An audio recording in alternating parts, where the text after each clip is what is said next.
This is week 3 in our series entitled Decisions. And of course, this series is all about making wise decisions. Now, when I say decisions, I'm not talking about trivial decisions, the type of decisions that we make every day, such as, do you want a Danish with your coffee or do you want a biscotti? How many of you like biscottis? You don't know, you never had one? Well, I like biscottis. Do you want to take your lunch to work or do you want to pick up fast food? What are you going to watch on TV tonight? Now, we're not talking about those type of decisions. We're talking about important decisions, the type of decisions that change your life either for the better or for the worse. We're talking about things like, who are you going to marry? What are you going to do with your life career-wise? Should you borrow money to go to school or not? And if so, how much? Those are the type of decisions that determine the course of your life. In other words, those are the type of decisions that determine whether you have a great life or a crappy life. If you make the right decisions in these areas, you'll have a great life. If you don't make the right decisions, then you're going to have a crappy life. People, that's the way that life works. Now, as I told you last week, we normally make the most important decisions of our life between the ages of 18 to 25. The only problem is, at that age, very few of us have enough wisdom, knowledge, or understanding to make the right decisions. So we end up marrying someone that we shouldn't have married. Or we choose a career that we don't really enjoy or that isn't as profitable as we would like it to be. Or we end up getting ourselves into debt by making unwise purchases or taking out loans that we shouldn't have taken out. And when that happens, what do? We get mad at God like it's His fault that we have a crappy life. People, it's not God's fault if you have a crappy life. It's your fault. You're the one who chose to marry the wrong person. You're the one who chose the wrong career. You're the one who took out thousands of dollars in student loans. You're the one that kept charging things to your credit card like there was no tomorrow. And now you're blaming God for it? I don't think so. Look at Proverbs chapter 19, verse number 3. Really, this ought to be the mantra for people's lives. This ought to be the verse that everyone always turns to when they're down in the dumps and a little bit irritated at God. Notice what it says. People ruin their lives by their own foolishness and then are angry at the Lord. Do you see that? People ruin their lives by making foolish choices, and then they get mad at God when they have a crappy life, like it's His fault. People, it's not His fault. Now, most people try to justify their bad decisions by saying, well, I didn't have enough wisdom, knowledge, or understanding at that time to make the right decisions. And that's usually true.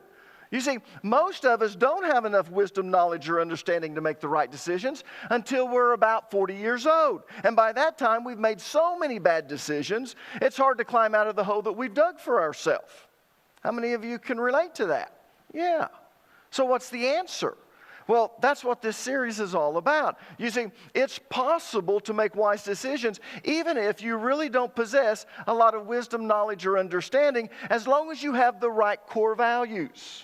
And that's because core values function like an internal gauge that tells us if and when a choice that we're about to make violates what we've been taught to believe. Something inside of us will say, don't do that, it's wrong. And we'll feel guilty if we go ahead and do it. On the other hand, if the decision we're about to make aligns with our core values, it's confirmation that our decision is the right decision. That's why core values are so important. They enable us to make wise decisions even if we don't possess much wisdom. Now, parents, that's great news because your kids are going to make some very important decisions right out of high school at a time when they don't possess a lot of wisdom, knowledge, or understanding. And people, that's a scary thought. But the good news is, if you ingrain within them the right core values, they'll make the right decisions. They'll make wise decisions. However, on the other hand, if you don't ingrain within them the right core values, then it's a game of chance. And basically, they have a 50-50 chance of making the right decisions. Yeah, that's how most of us made our decisions. We just flew by the seat of our pants, right? How many of you know where that term comes from, flying by the seat of your pants? Before there were gauges and instruments. People would actually, when they were flying in airplanes, they would fly by the seat of their pants because sometimes they would experience vertigo. In other words, they would know when they were in the clouds if they were up or down or where. So what they had to do is see if they had any pressure on their bottoms. If they did, they were flying right side up. If they didn't, they were upside down. Most of us fly by the seat of our pants, whatever feels right. And that's why we make the bad decisions we do. So parents, how do you ingrain the right core values within your children to ensure that they make the right decisions? Well, believe it or not, it's pretty simple. You ingrain core values within your children through precept and example. So let's talk about precepts and parenting. As a parent, the best way to teach your children is by precept and example. Now, does everyone know what I mean by precept and example? I've taught a lot on this.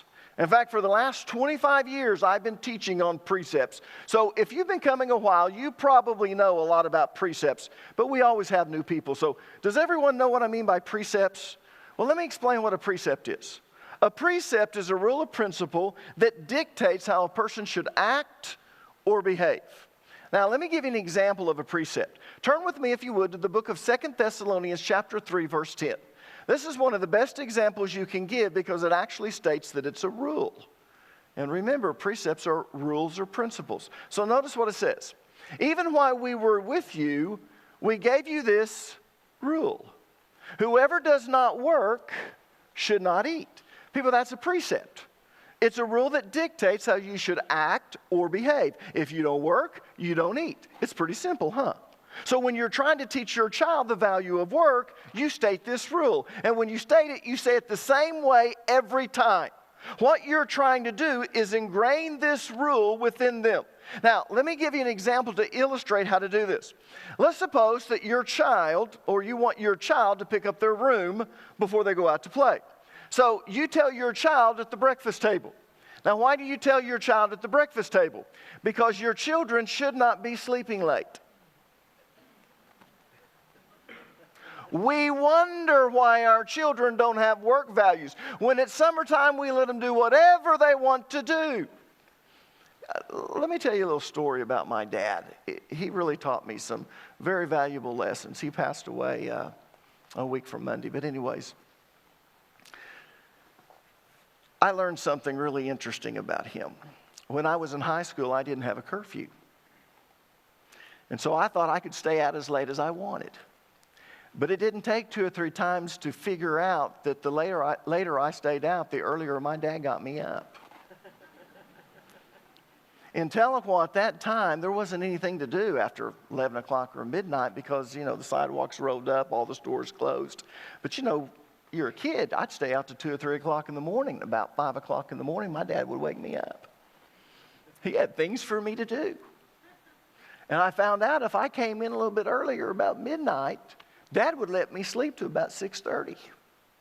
So I started coming at midnight. But anyways, I'm getting off here. Let's just suppose with your child that you want them to pick up their room before they go out and play. So you tell your child at the breakfast table, I want you to pick up your room before you go out to play.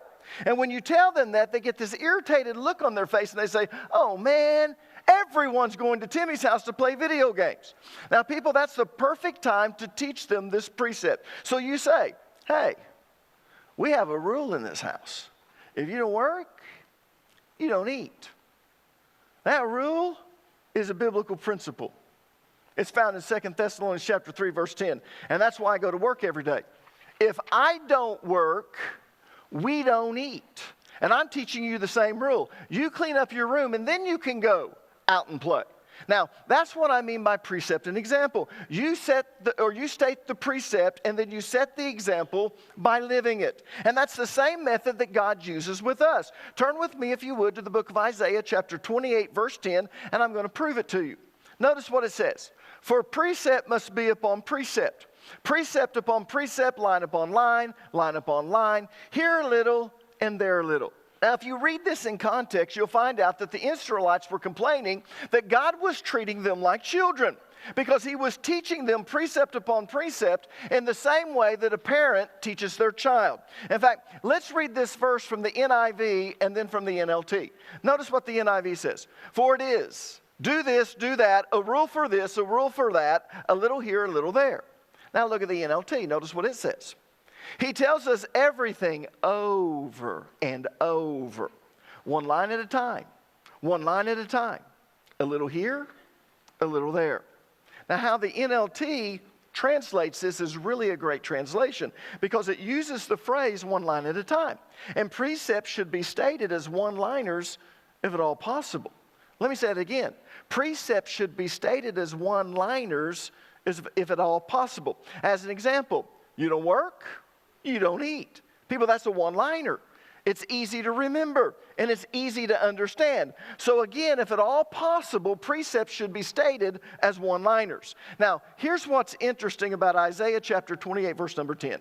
As I said, the Israelites were complaining that God was treating them like children. Look at that verse again. He tells us everything over and over.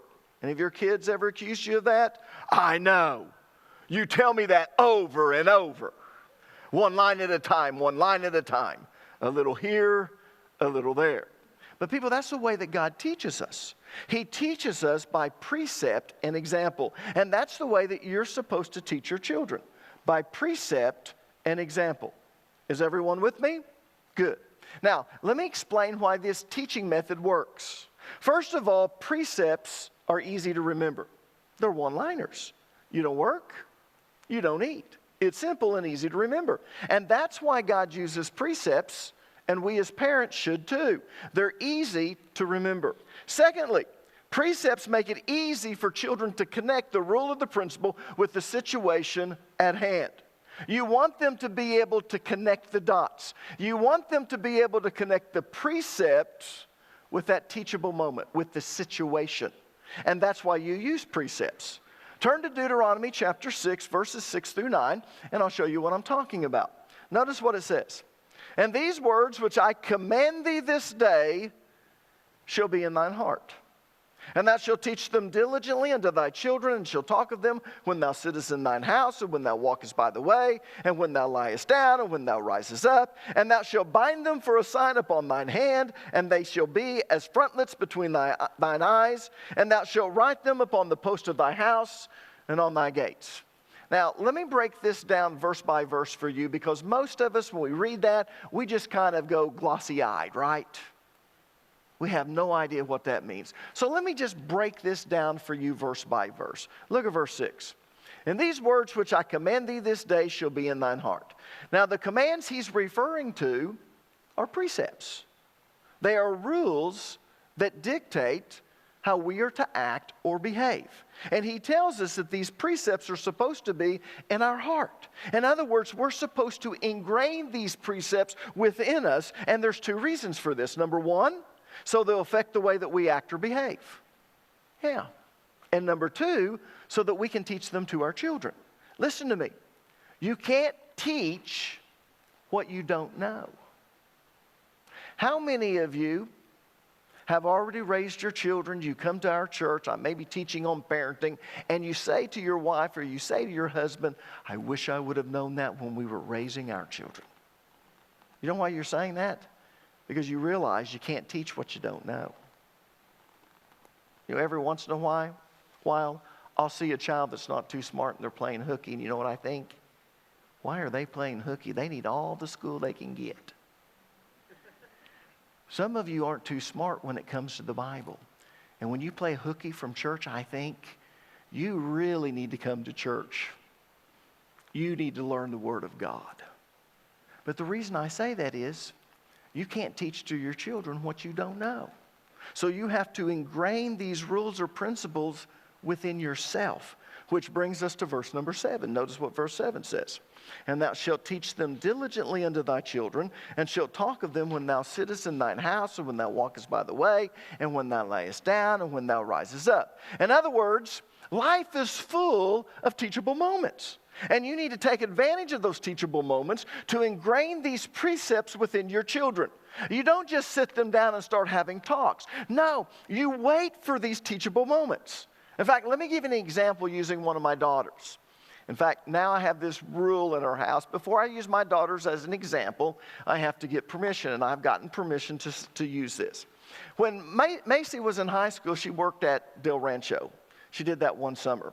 And one day she was complaining about how much she got paid. To her, it seemed like a lot of hard work for just a little bit of money. So as soon as she finished complaining, because I let her finish, then I said to her, minimum education, minimum skills, minimum training equals minimum wage. Honey, if you want to make more money, then you better get an education. You better go to college. Listen to me, honey. If they can pull someone off the street to do your job, and it takes no special skills, no special training, it's a minimum wage job. Why? Because anyone can do it. You might not like me saying that, but it's true. Minimum education, minimum skills, minimum training equals minimum wage. Well, that's not nice, Pastor Allen. Well, I have news for you. The world's not nice, but that's how life works. And to be honest with you, both of my kids went to college. They understood this because I ingrained it within them. Now, I'm not saying that everyone needs to go to college. I am telling you this. You might need to go to vocational school. You might need to become an apprentice. But you better learn a skill and you better have some training, because if you don't, that means anyone can do your job. They can pull anyone off the street and do it. And that's a minimum wage job. And people, that's the way that life works. Yeah. You can get mad at me later. Now, pay attention to me. Don't tune me out. Now, look at verse number 8. And thou shalt bind them for a sign upon thine hand, and they shall be as frontlets between thine eyes. Now, this verse is why Orthodox Jews wear tefillin, or what we know as phylacteries. Here's a picture of phylacteries. Ever see an Orthodox Jew with that? See that? That's wrapped around his hand, and then it comes and it's right there on the forehand. And then you see that little box that's wrapped around his head? Those are called phylacteries. But people, that's not what this verse is saying. When it says thou shalt bind them for a sign on thine hand, that's not supposed to be taken literally. It was meant to be taken figuratively. It simply means that we're always to remember to relate God's precepts to what we do. You see, the hands represent what we do. So when the Bible tells us to watch what we do with our hands, it means watch what we do. Because our hands represent what we do. And the word sign is translated from the Hebrew word oth, which simply means remembrance. So when it says that shall bind them for a sign on thine hand, it simply means that you're to remember that God's precepts should dictate how you act or behave. And then it says, and they shall be as frontlets between thine eyes. Now the eye represents your perspective on things. In other words, the way you see things. So what this is saying is that God's precepts should affect the way you see things. They should affect your perspective on life. As an example, I expect people to work because God has a rule. God has a precept. If you don't work, you don't eat. So from my perspective, there is no excuse for a healthy person not to work. None. How many of you saw the new green deal that they tried to roll out? We're going to make everything green except for the farting cows. Oh yeah, they took that out. That was in the original. And then after they got everything to be green, then they were going to also take care of everyone the people who weren't able to work, but also the people unwilling to work. You think I'm against that? Well, of course I'm against that. Why? Because God has a rule. If you don't work, you don't what? Eat. I don't give taxes to pay for people who don't work if they're capable of working. If they're not capable of working, that's a different thing. But I want you to understand, God's precepts affect my perspective on life. I don't think like the world thinks. I think the way God thinks. Why? Because God's commands, God's precepts are to affect what I do with my hands, but they're also to be between my eyes. In other words, affect the way I see things. And that's just the way it is. So as a parent, I want to ingrain certain precepts into my children in the hope that it will affect their behavior and affect their perspective. Now look at verse number 9. And thou shalt write them upon thy post of thy house and upon my gates. In fact, if you ever go to Israel and you look at homes, you'll see all of these little things that are on the doors. And the people, when they come out, they touch it. And then they go in, they kiss it and touch it. Why? Because of this verse 9.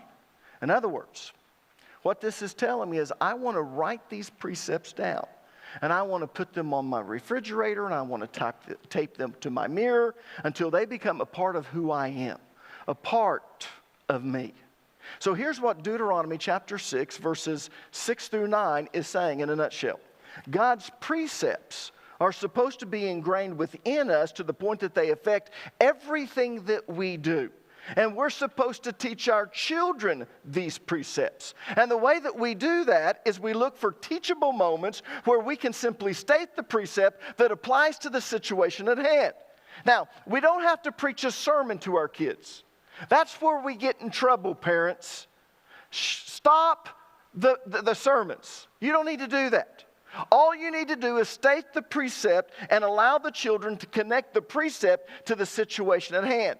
Your children are smart enough to connect the dots. So when you're in a teachable moment, when there's a situation that applies, that you state the precept that goes along with that situation, and they are smart enough to connect the dots between that precept and the situation at hand. And believe it or not, they'll do that automatically. Now, we're talking about core values in this series. So what's the difference between a precept and a core value? Because they're very similar, but they also are two different things. So what's the difference? Does anyone know? Well, to make this easy, let's compare the definitions to see how they're similar, but also how they're different. And let's put these definitions side by side to make it easier to compare the two. There's the definition of precepts, and there's the definition of core values.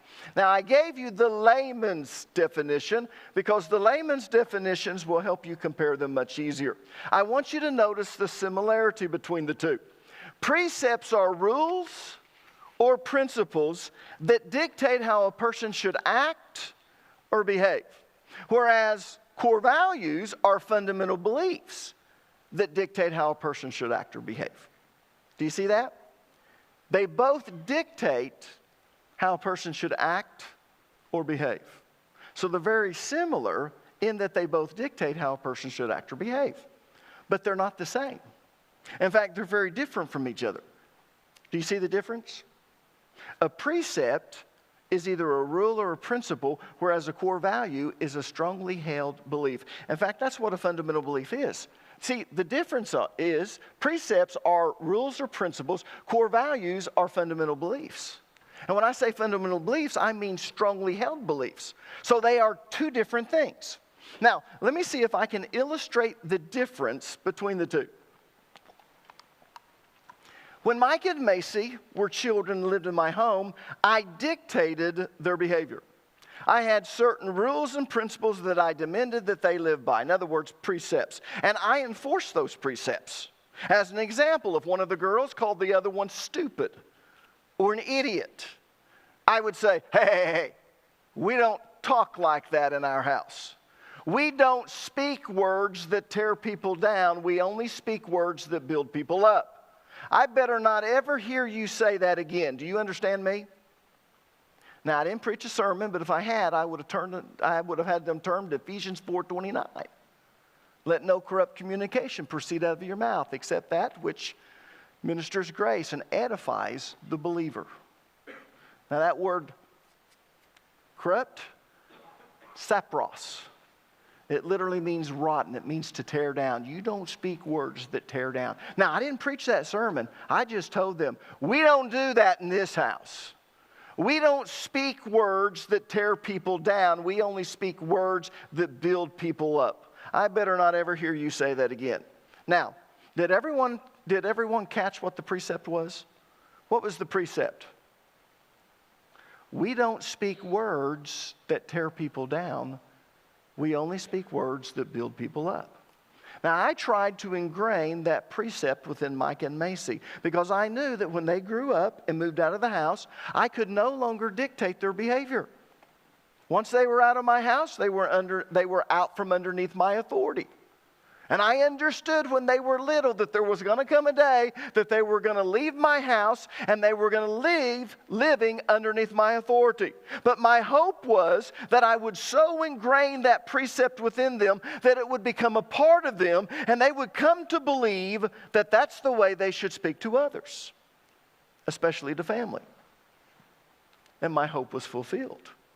In fact, they so believe in that precept that it's now dictating their behavior instead of me. So now it's no longer just a precept. Instead, it's one of their core values.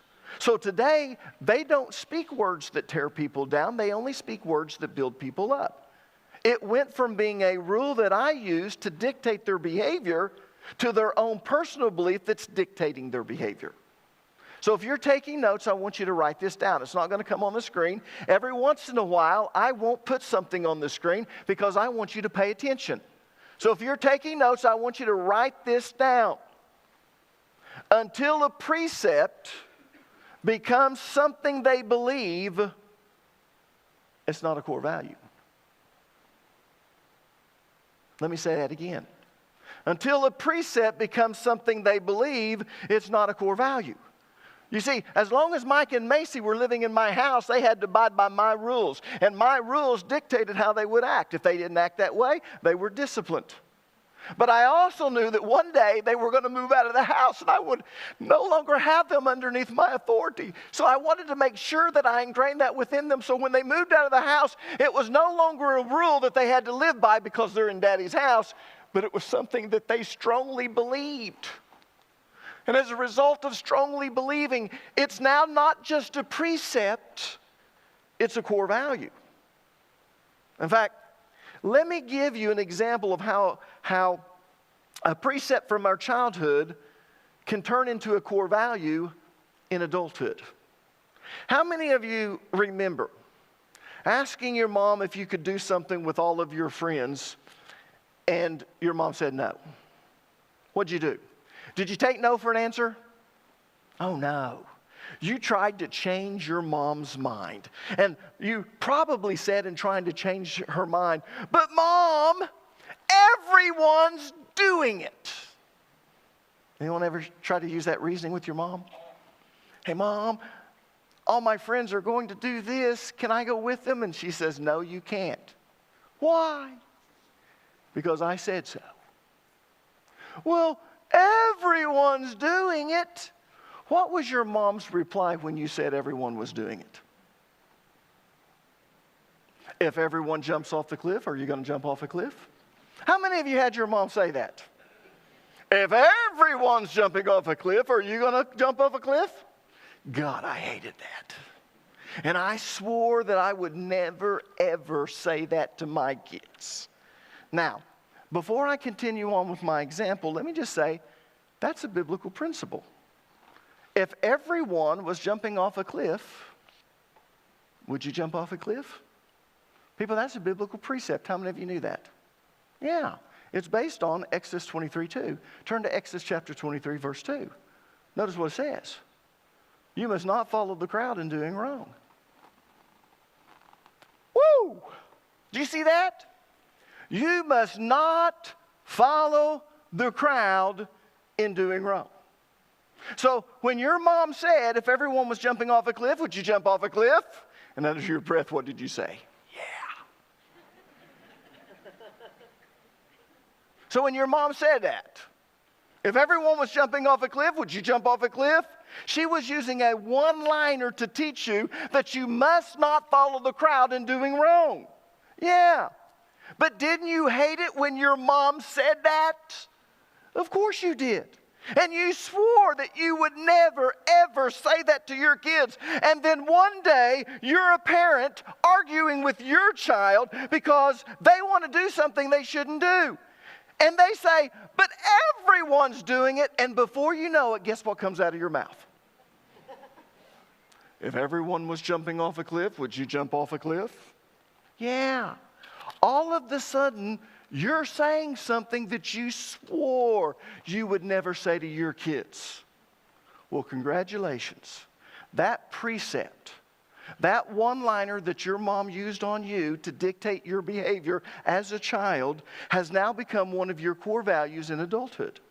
And now you're trying to ingrain that same core value within your children because you don't want your kids to follow the crowd in doing wrong.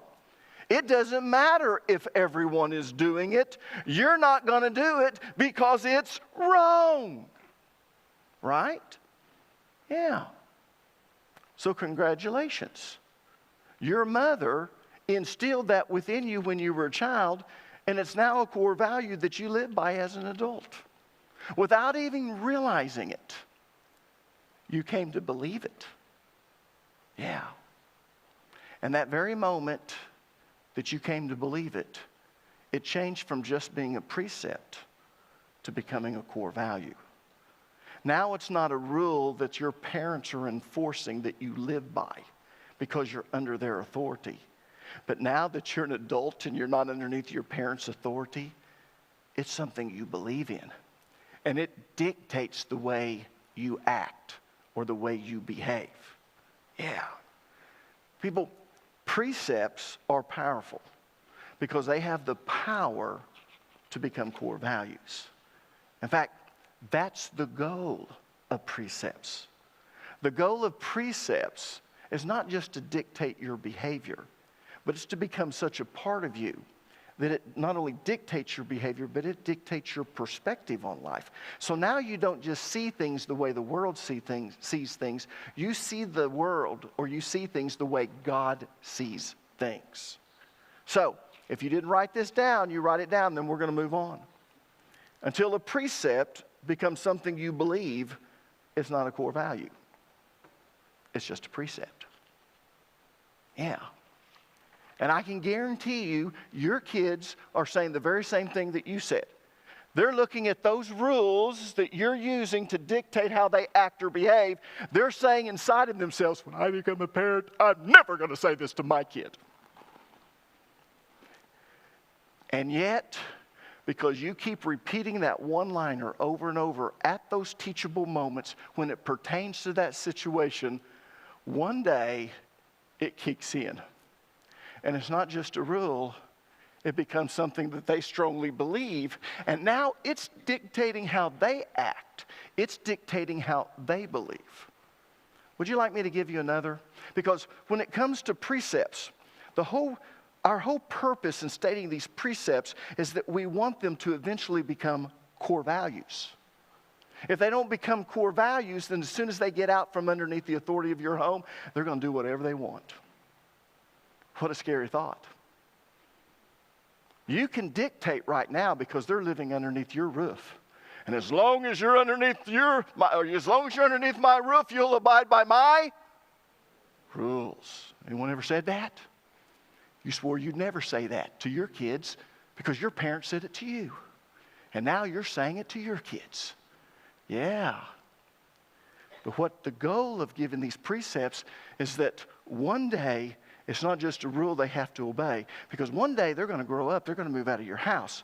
And so what you want it to do is you want it to become a core value. Now, you have to have these precepts in every area of life, because as I taught 2 weeks ago, you can do everything right in most areas of your life, but really screw up in one area, and it will affect your whole life. You can do everything right. Go to school, get a degree, have a job you love, make good money, love your kids, and you married the wrong person. Life sucks. Yeah. Or you can marry the right person, you can love your job, have great kids, but you don't make enough money at that job you love. Yeah. And you can't support yourself or your kids. Life sucks. So you can't just have precepts in one area. And see, the majority of us, when we come to church, we think this is just a spiritual thing. But the Bible here, it gives us everything that pertains unto life and godliness. Not just the spiritual things, but also the physical things. So let me give you another one. Here's probably something, and women, I'm going to speak to you because of our culture today and the way things are moving. Maybe your grandma said this. Believe it or not, this is a one-liner. I'll show you that it's a biblical principle. It's a biblical precept, and I'll give you even some of the verses it applies to. But see if you've heard this one. Why buy the cow when you can get the milk for free? How many of you ever heard your grandma say that? How many of you never heard that before? Wow. My grandma used to say that all the time. Why buy the cow if you can get the milk for free? Now, today, kids have no idea what that means because they don't even know milk comes from a cow. Bless their heart. Yeah. It's kind of like the person who was against hunting and said, all you hunters need to quit that. You need to quit being cruel to animals. If you want to eat meat, then just do it like everyone else and buy it at a store. Anyways. So today, if you said, why buy the cow when you can get the milk for free? Most of your kids would go, what? What do you mean? So today I would say it differently. I would say this. And this is what I'd say to my kids, because we'd be watching something on TV and, after the third date, you're supposed to have sex, or you see all their friends whose parents are sleeping around and their boyfriends and girlfriends because they're divorced or spending the night together. And I would say this. What's the difference between a woman that sleeps around and a prostitute? My kids would look at me and say, well, the prostitute's a better business person because at least she's getting paid for it. How many of you heard me say that and you didn't like me saying it? How many of you know that that's a biblical principle? I can give you verse after verse. I'll just jot down a few of them. Genesis 38:24, Leviticus 21:9, Deuteronomy 22:21, Judges 19:2, Jeremiah chapter 3, verse 1. You can go all the way through it. You know what the Bible says? It likens a woman who sleeps around. It says that she played the harlot.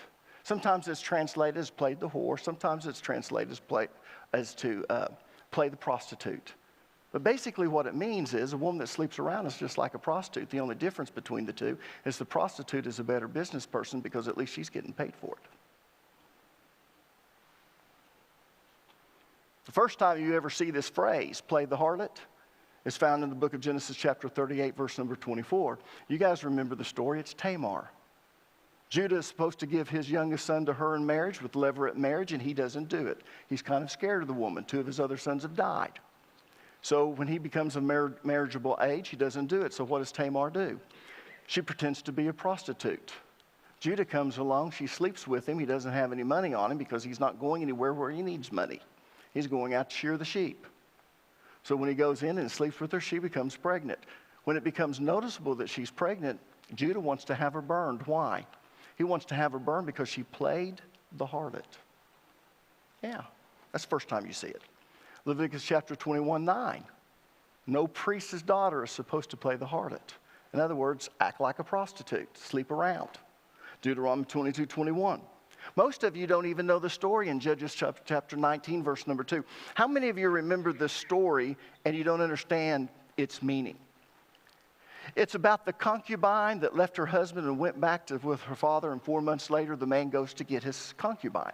And so when he goes to get his concubine, he's on his way back. He can't make it all the way, so he spends the night.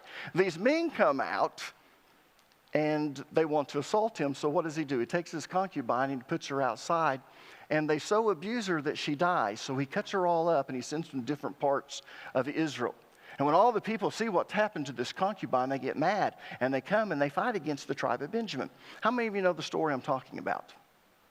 How many of you never even heard it? How many of you didn't even know there was a book called Judges? Good Lord, that's why you can't afford to miss church.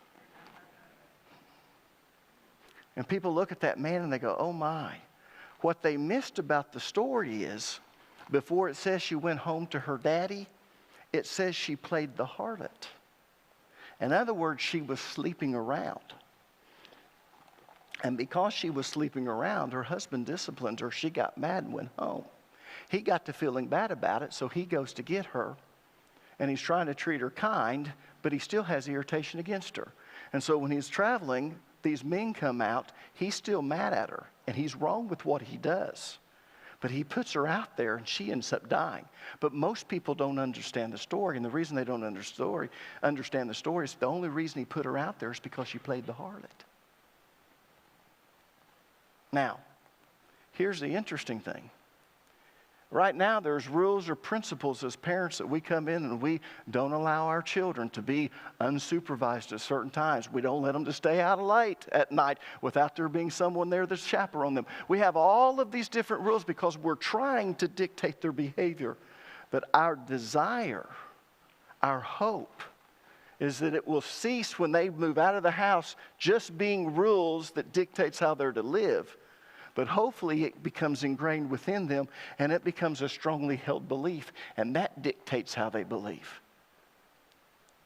Some of you have crappy lives because of your sex life. The problem is your parents didn't teach you the precepts you needed on how to dictate your actions or your behavior. And as a result of that, you just flew by the seat of your pants. And now you have all of these repercussions. You can't understand why you've been married 2 and 3 times, 4 times. Let me tell you, here's the way it works in life. If you don't learn the lesson the first time, then you have to study the lesson again. Joyce Meyer says it like this. If you don't learn the lesson, you got to go around the mountain again. And you just keep going around the mountain until you can pass the test.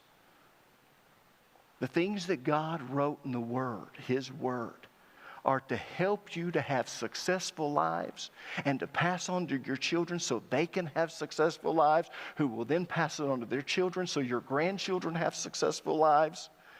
I want a legacy for my children, my grandchildren, and my great-grandchildren. So what I'm doing is I am teaching God's precepts.